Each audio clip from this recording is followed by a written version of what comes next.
Namaskar. We are showing a herbal tea which will help to release the cough inflammation in the air path, especially from throat and mouth region. This is by drinking this tea you can have a easy airflow as well as the inflammations located in this region will be going out by drinking this tea. You can see the ingredient. The ingredients is ginger,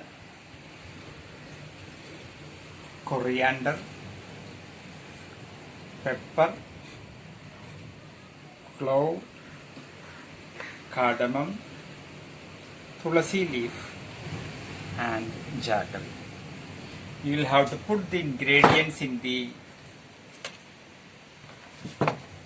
you will have to crush it.